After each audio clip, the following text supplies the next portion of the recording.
Thanks for staying with us. Recently, 573 new cases were confirmed of COVID-19 and about 424 deaths are recorded in Nigeria, bringing the total confirmed cases to over 16,000, about 16,850. The number obviously keeps rising, while most people are taking life back to normal. So the question is, now that the government has said it is in our hands, really, we are the frontliners in our own lives right now, what does that mean to you? How do you plan to change your lifestyle? Give us a call, 070-806-68014. You can also tweet to us at TVC Connect. Please hashtag YourVTVC so we can read your tweet. I mean, there are some hard decisions that even I might have to start taking because, I mean, I work on a project outside TVC, and as much as that project is lucrative in some way, I'm thinking hardly.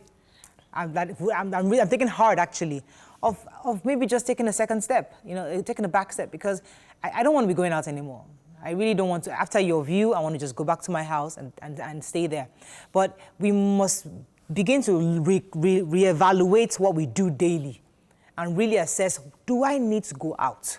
Because the truth is that this thing hasn't gone, and more people obviously. And they said something at the PTF meeting during the presidential task force. Said we have not reached the peak yet. Yes. In fact, we are far from it. Now, you see, for me, the task force have their own responsibilities as well, because the reason we haven't reached the peak is because we haven't conducted enough tests. If you don't conduct tests, people are just going to be dying like chickens. Nobody knows what they have, because you just go and say, I have malaria. Now, because malaria is so prevalent in our society, once you have a high fever and you are not enlightened, you are not going to think, oh, it's COVID or... And we have this thing, it's not my portion. It's not, it can never be my portion. So we are not going to take, even our mind will not even go towards COVID, because we just say, money, malaria. Malaria, from what I hear, the senator that died, he thought he had malaria. Do you understand? So nobody is really going to take it that, oh, I'm feeling ill, this might be. We are not conducting enough tests. That's number one. Number two, we are not... Okay, for the reason that we're not conducting enough tests, that's a governmental issue. It is. So right now, we're talking about our people. What is our own responsibility? So the government has their own, no doubt about it. But we now need to say, okay, they're not taking enough tests, so how do I ensure? I agree. Because, but what I'm saying is because we're not conducting enough tests, we don't know whether we have reached the peak or whether we are even over the peak. We don't know. Right. Because there are no statistics to tell us. Yeah. So yes, we have to take responsibility, but the government has to be drumming it in their ears every day. Government said they're not drumming. I say, Salome, she was telling me yesterday with full confidence, there is nothing like COVID. They are lying. I said, Salome, from this house, you are saying that? No, there's nothing, no COVID. I said, You need to be careful of Salome. So, she said, no, nobody is wearing mask again. Herself. Because I bought masks for all of them. Nobody is wearing masks. If you go on the street, nobody is wearing masks. I said, should I be dressing from you before you go? Because someone like my brother, he has not stepped out of the house like this in 3 months. I said, look at this poor man. He has stayed in the house for over 3 months. People will come from outside and come and give him COVID.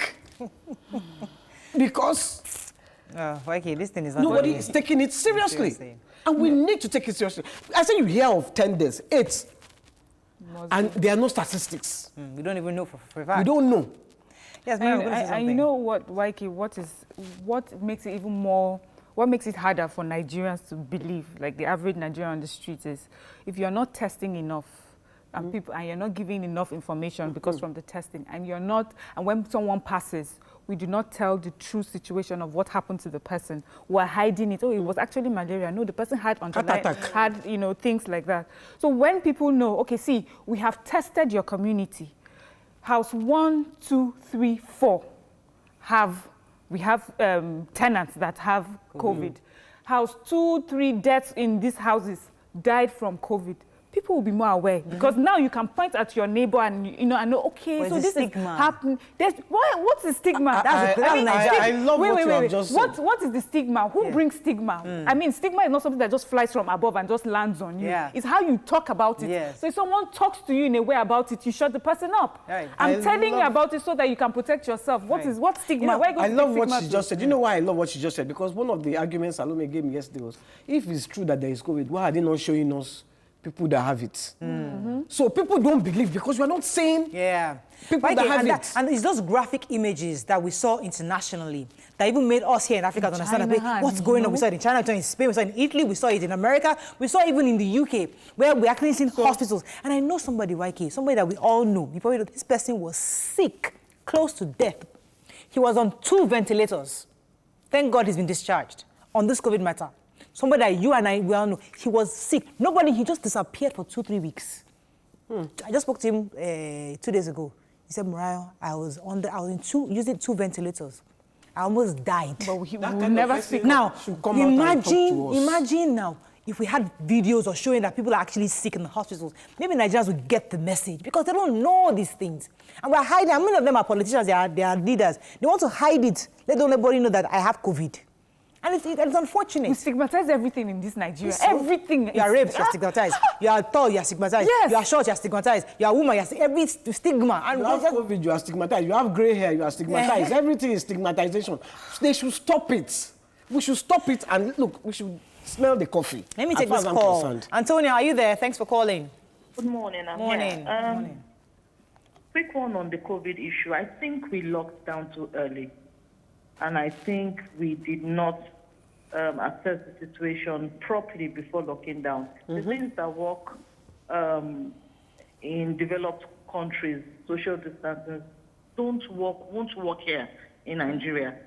I work for a multinational company. Prior to going to work every time, I have to be quarantined a week and go through the COVID test before going to an offshore location.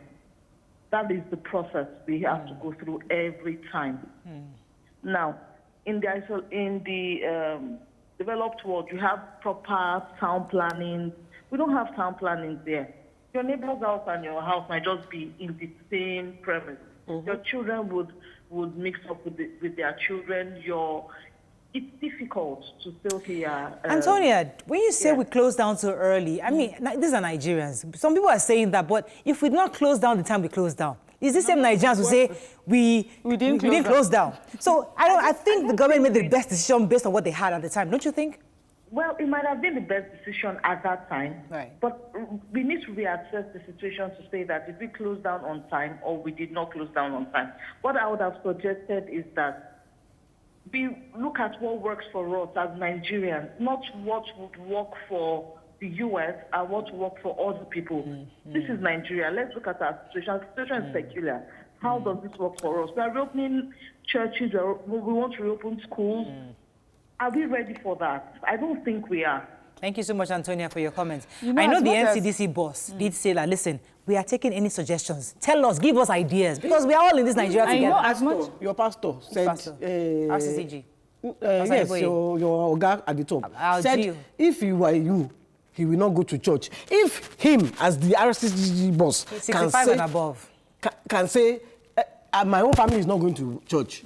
Who are you again now? The reason why let me clarify, Waike. The reason why he said that is because he's over 65 and his grandchildren are below 15. So he's saying that he and these children and he himself and his wife would not go. However, those of you that are within that stipulated guideline, you can, but ensure you adhere to the guidelines and precautions. Excuse me. The senator that died is below 65.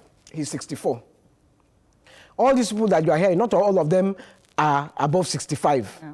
Some people are in their 50s, some people are in their 40s, some people are in their 30s. Look at that young boy that his parents are still alive, he is dead. That we all saw the text over the weekend.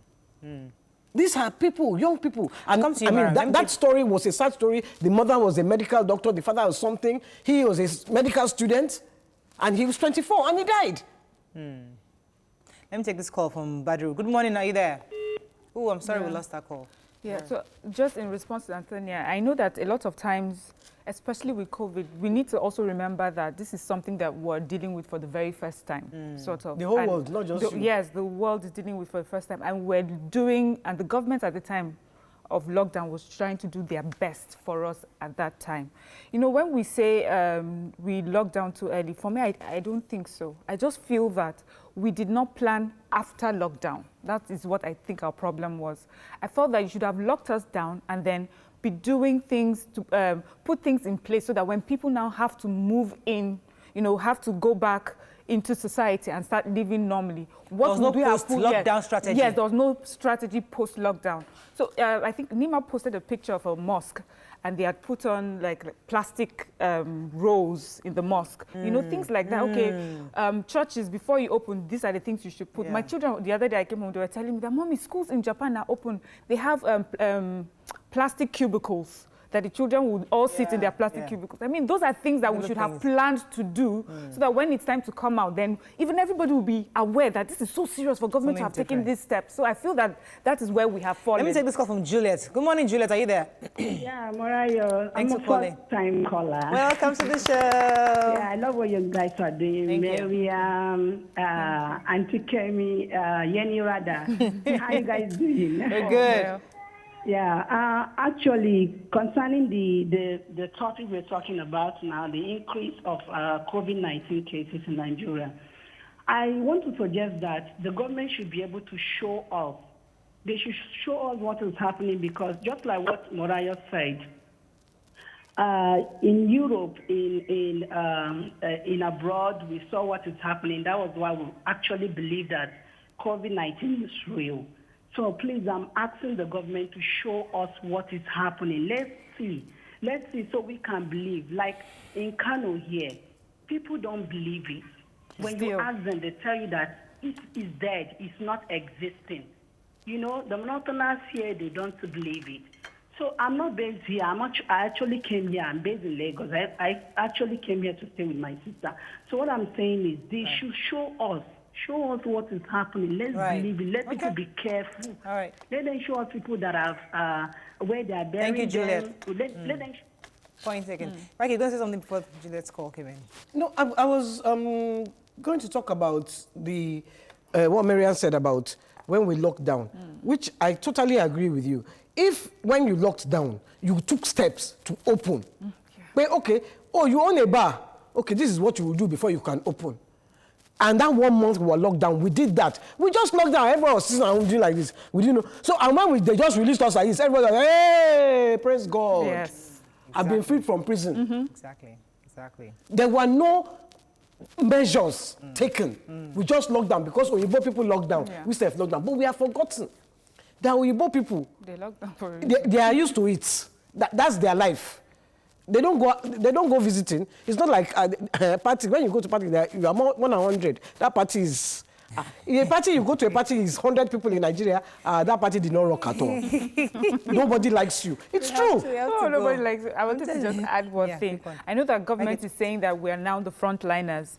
But also, my question is, when we locked down, government was saying, okay, if you don't go to work, so they would still pay your salaries and things like that. So my fear is, now that you say we're the frontliners, what does that mean for people who have decided to stay at home?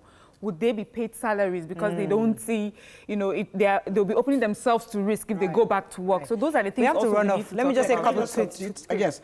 Oluwa Bella says, Isaac says, I want to believe that if the government could provide a substantial palliative for her citizens and proper orientation, we won't be facing what we are facing. Imagine private school teachers, how they are coping now without pay since March. UZ says, the fact that government is saying COVID-19 is now in our hands is a joke. What was it before? We thought all the money contributed would be used to fight or conduct tests for Nigerians, but nothing. We have to wrap up. Unfortunately, that's all we can take on this. Our last comment is that, listen, you have to be cautious. Let's go on a break. When we come back... It's not government that will die, you. Sorry. It's you. We'll discuss blood donation. Stay with us. We'll be right back. You can watch Your View on TVC every Monday to Friday, 9 a.m. to 10:30 a.m. Nigerian time on DSTV channel 418 GOTV channel 27 and channel 47, StarTimes channel 121 and channel 307, Play TV channel 801 and channel 190, UHF 49, Sky channel 515 for UK viewers. Watch live on Facebook at TVC Connect and on our website tvcentertainment.tv/livestream.